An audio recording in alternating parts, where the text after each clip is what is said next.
the 5040 Pocket GT. I don't know if this is a well-engineered fountain pen, either that or it's a well-trained engineer making a fountain pen, or it's both at the same time. So by the end of this video, we will know for sure.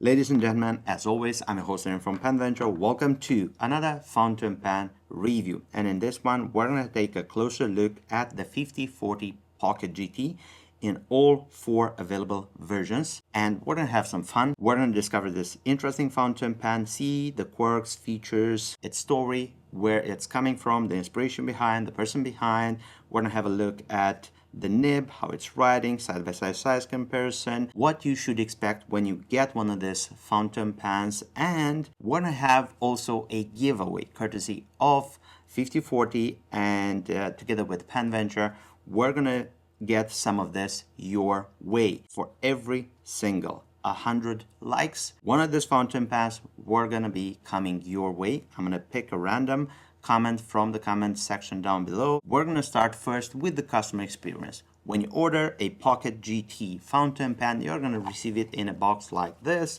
which is what I like to call the delivery system of the 5040 Pocket GT.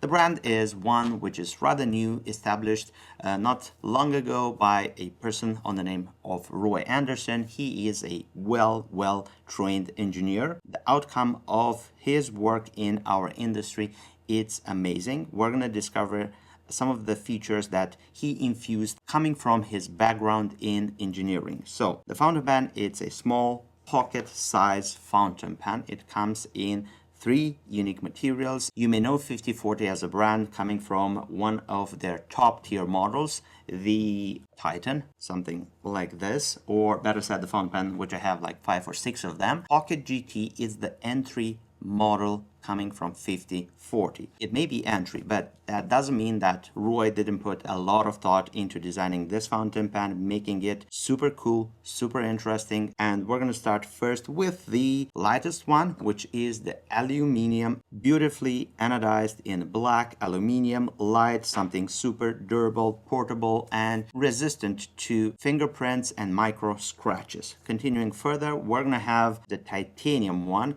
grade 5 titanium, very interesting. And if you are a big fan of shiny fountain pens, raw exposed material like titanium, this is the one to have. Continuing a little bit further, the heaviest of the entire series, the Pocket GT in brass, untreated exposed brass. If you don't mind patina, this is the one to have, the heaviest of the 3. And recently we have something new from 5040. It is a aged version of the brass, and this is the shipwreck finish, which is a antique look for the brass. So it's the same pan under versus the others. This is a more rugged, rustic look, and it is completely random. So this is what you get when you have one of these fountain pans in brass with the shipwreck finish. The ones that you see right here will be for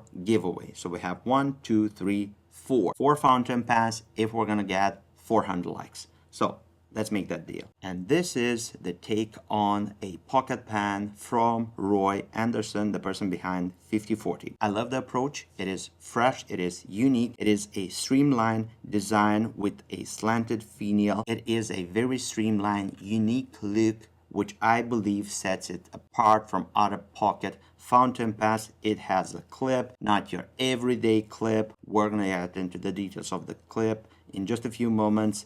Big cap, small body picking right here, lots of features, everything is well thought over, and we don't need to go any further than the top finial of the cap to start seeing lots of interesting things, which I believe sets this fountain pen apart. First of all, the finial, it's slanted at an angle. I know this is nothing new, nothing super exotic yet, but hear me out. We have this beautiful edge right here, this chamfer. So it's not just cut at an angle. This is machined on a lathe turn, and there is a lot of thought put into aspects like this. Very fine edge. Thumbs up for Roy Anderson on this. Then we have the clip. This clip joins the cap in a very, very unique way. It is a dovetail fit. There is a channel and the clip slides in mechanically at a joint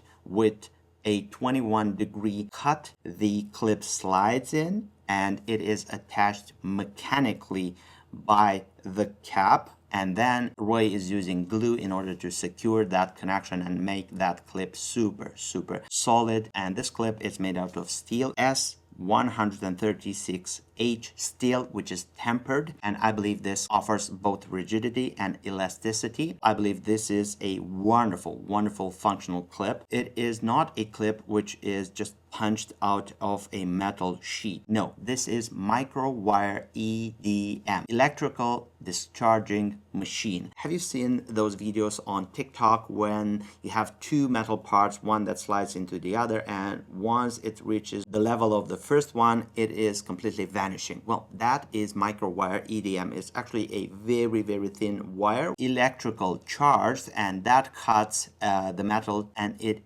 has one of the most precise cuts that you can have on metal. Chamfers right here, not polished, soft brushed look. It is a clip which is both stiff and elastic, so it's the best of both worlds, to say so. And I believe it's a very useful feature when it comes to a fountain pen, that it is meant to be carried inside your pocket and be a functional writing instrument. We have three facets which make the cap look very streamlined, very interesting. One of these facets, the one that's opposite to the clip, it's for stabilizing your fountain pen when you put it on a surface. And for the other two facets on both sides of the cap, if you have something like this and if you put it like so, you will see that it is not a perfect angle, but basically those two facets center the clip to sit at the top. Unique small little detail which puts an emphasis on the clip itself. Lower from the clip, here we have 50/40 engraved, which is the logo of the company. This is the engraving which is now available, 50/40 vertically. Besides the material, there is no big difference in regards of the design of the fountain pen. So in all three versions, brass, aluminum, titanium, everything is the same. Let's uncap the fountain pen, and we have 3 1/4 of a turn in order to uncap it. This is something that you need to consider if you want to use this fountain pen for quick notes. We're going to discuss a few aspects, including this one, in my personal opinion, in just a few moments. Once uncapped, this is what you get. You get a size 6 steel nib, silver color on the brass. On the aluminum version, it is black. On the shipwreck, it is also black in order to look just like the key features of the fountain pen, and titanium is coming with a silver, very cool uniform look. This is a generic size 6 steel nib, and I have here a Leonardo nib unit which is a JoWo, and you can clearly see that the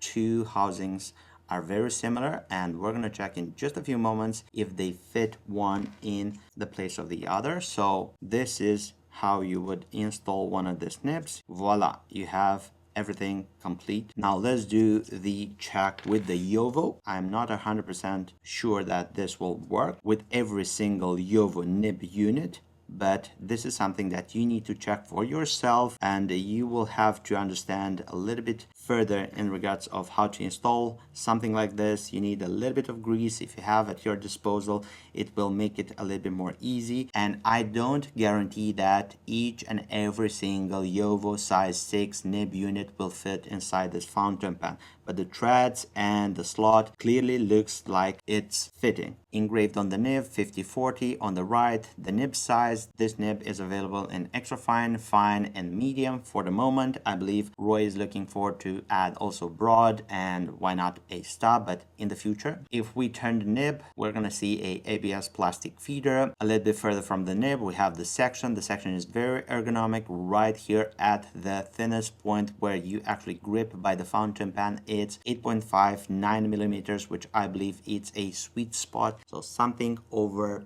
10 millimeters, at least in my opinion, a chunky section. 12, 13, 14 millimeters. It's very chunky, and that is something that I look forward to have on a big oversized fountain pen. On something like this, I believe 8.59 is the sweet spot. Lower in diameter right here, and then it's flaring both towards the nib, and then a little bit more sweet flaring towards the end of the section right here. This is the meeting point in between the barrel and the section. It is flushed, although visibly we can see a line. Even if you hold your fountain pen like this, it's not a problem. Posting the fountain pen, well, if you aim and align the clip with the nib, it's going to post, and you're gonna have the clip in alignment with the nib. It's a screw to post, and it takes a little bit of getting used to, but after a few tries, you will get the hang of it. Let's switch it up a little bit. Right here in the middle of the barrel, we have the threads of the posting. It's awkward because it is in the middle of the barrel. This is something which you don't see at every single other pocket fountain pen, to be honest, and I believe it is not wrong. It is a place of the barrel which basically sits without being used when the fountain pen is posted. Just remember, this is a pocket fountain pen, so in order to use one of these fountain pens and to have it at its full size, you need to post it. When you post it, the cap, it's going to go over those threads, so there is no hindering from them. It doesn't feel uncomfortable because you don't even feel them or see them. Let's make another switch, and let's go with the titanium. From the threads, we're gonna have this part of the barrel, which is not a long barrel, but this is a fountain pen which is not meant to be used without the cap being posted.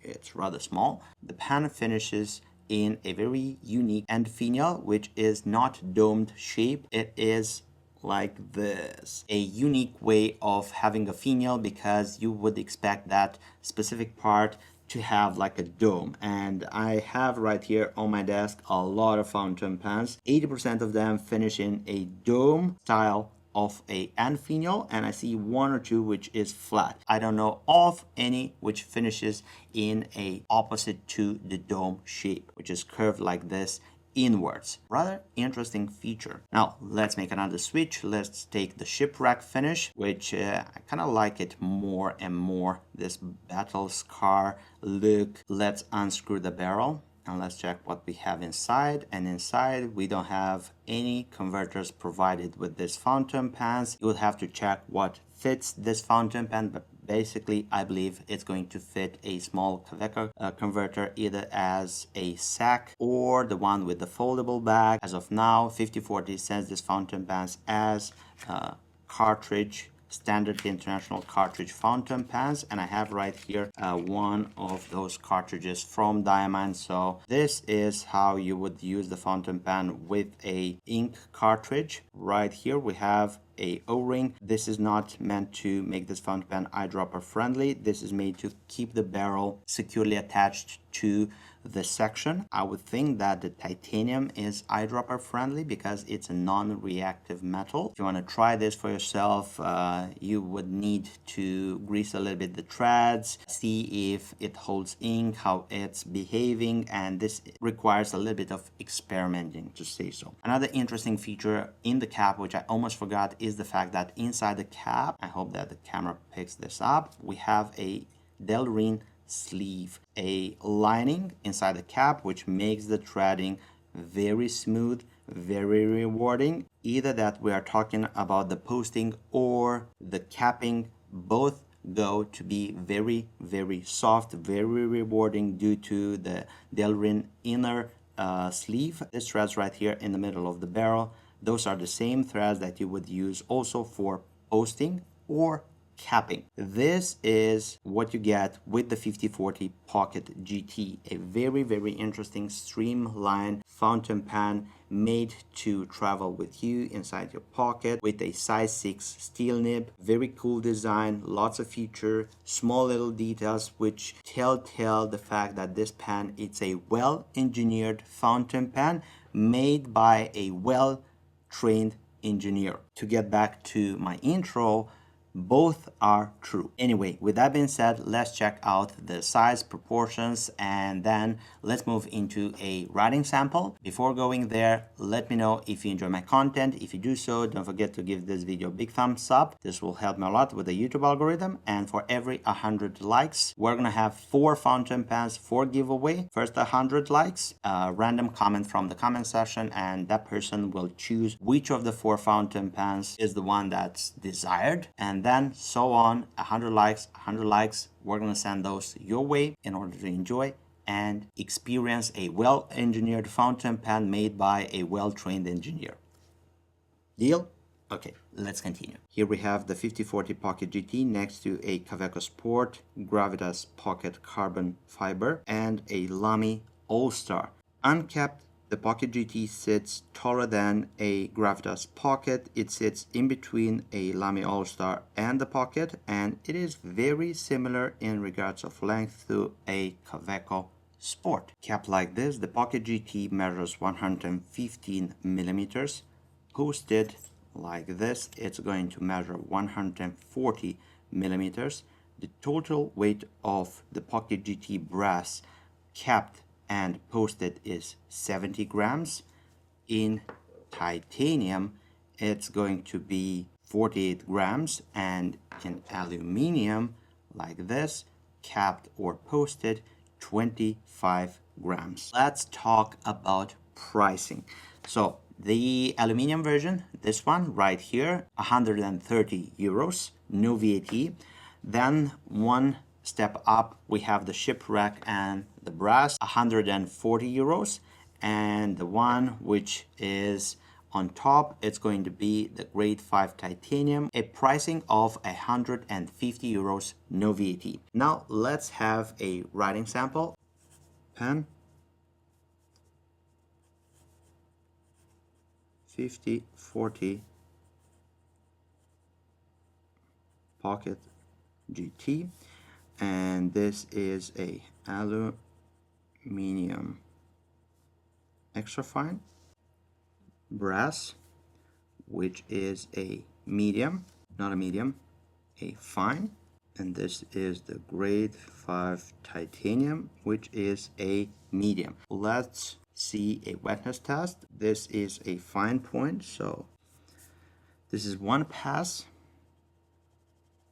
this is a double pass, so a moderate ink flow, nothing super wide, super wet, but I believe this is perfect for a pocket fountain pen. Keep in mind that you would use a fountain pen like this on the go with you without knowing which paper you have with you or you need to write on. So a moderate ink flow, it's the one that you should aim for. Let's go with some normal figure of eights.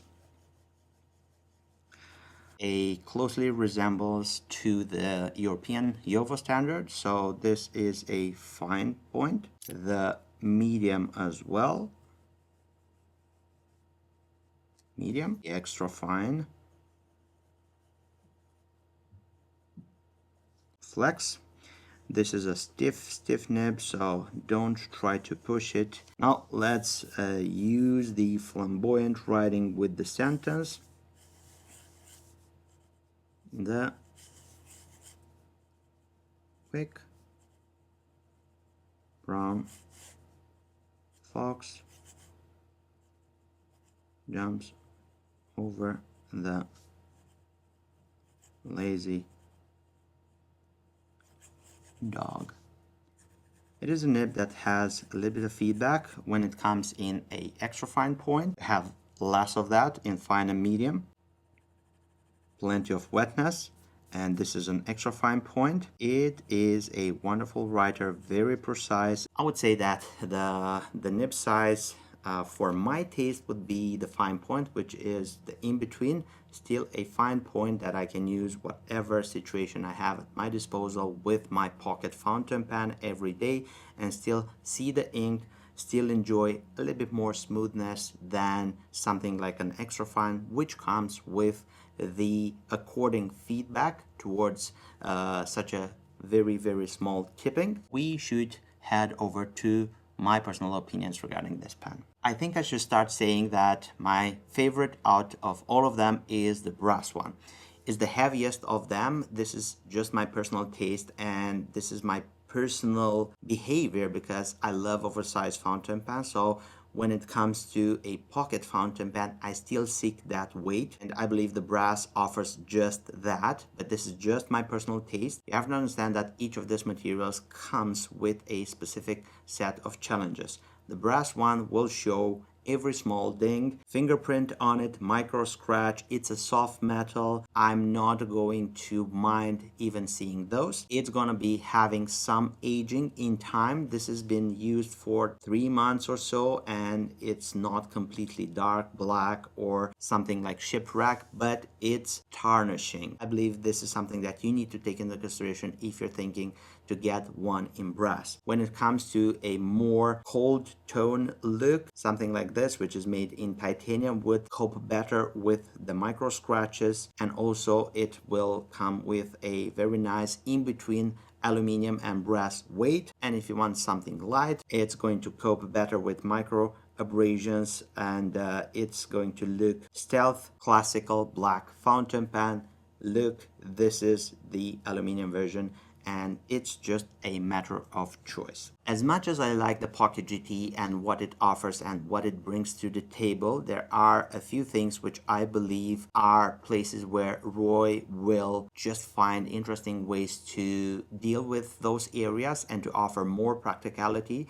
And I believe the fact that you need to have 3 complete turn of the cap to uncap this fountain pen, and you would need also 3 in order to pose the fountain pen. This comes with a set of challenges, so if you want to have this fountain pen on a run with you in a very dynamic environment at work or traveling, or in a place where you want to use this fountain pen for quick notes, 2-3 sentences, and then put it back, you will have to understand that this comes with a challenge. It is not a huge thing, but I believe Roy will offer a solution in the future, and we're gonna have the same practical screw to post safety feature of the Pocket GT in a much more easy way to post and to uncap and cap the fountain pen. So basically that is the only nitpick that I would have with this fountain pen. I don't use the fountain pen in a very hectic environment, and I enjoy having a very secure